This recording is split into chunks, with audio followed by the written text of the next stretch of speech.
Chapter 12. When I got home, I saw my mother's slender figure leaning at the door from afar, but she saw us, she suddenly disappeared.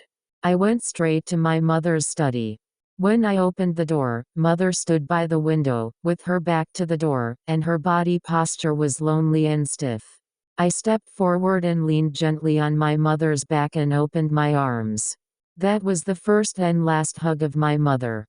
Since then, I have changed my mind to be a good girl again.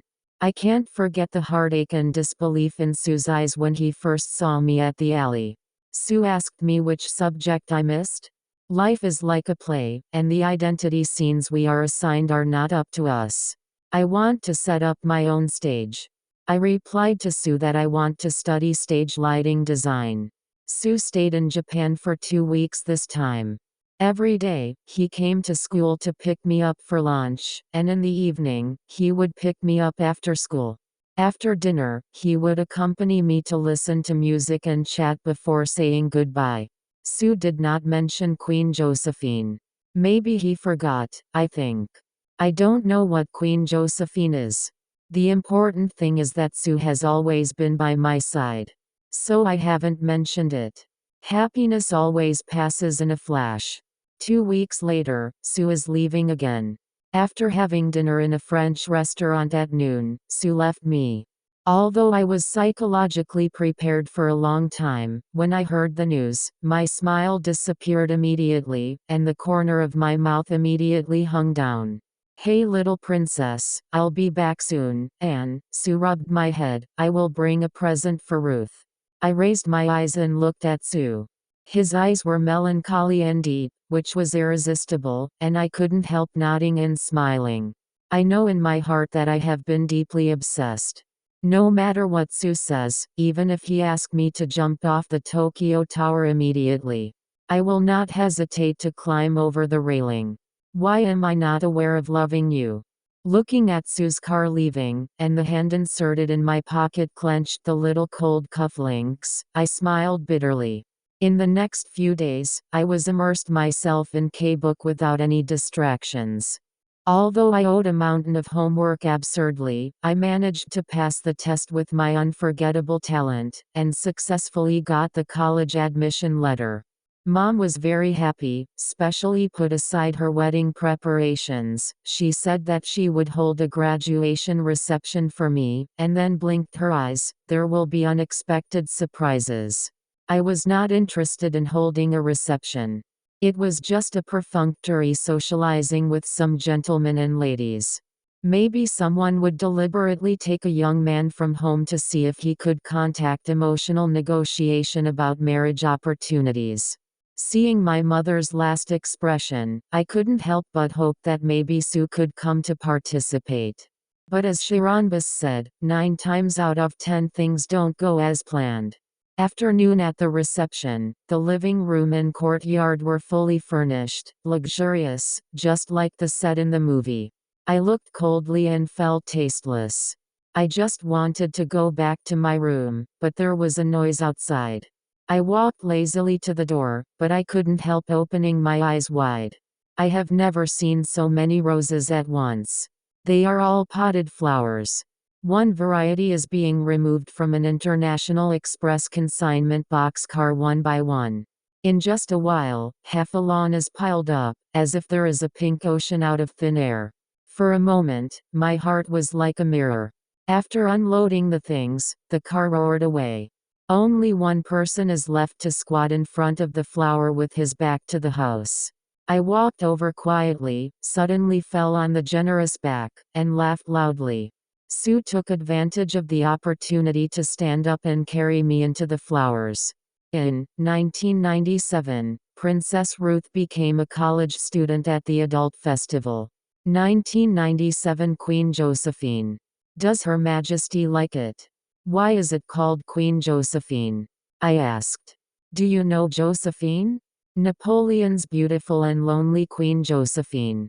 After leaving Napoleon, Josephine bought Malmaison Castle in southern France, where the rose-loving queen hired experts to build a magnificent rose garden, to collect and cultivate a large number of rose varieties. During the Anglo-French War, Josephine arranged a special passport for a London gardener to regularly bring new British rose varieties to France across the National War line. Out of respect for the Queen's hobby, the Anglo-French fleet even stopped naval battles to allow the fleet carrying roses to pass. This rose is named in memory of Queen Josephine. I don't want to be Josephine. She won the roses all over the world but lost the hearts of her lover. It's too desolate. I looked up and smiled. Silly girl. How can you be Josephine? You are a rose of heaven. Ah, Ruth, little Ruth. I slipped behind Sue and he taught me the roses that had been puzzled for 12 years.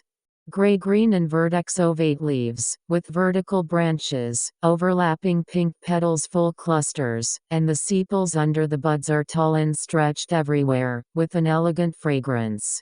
I couldn't help stretching out and wanted to touch it, and hesitated for fear of spikes.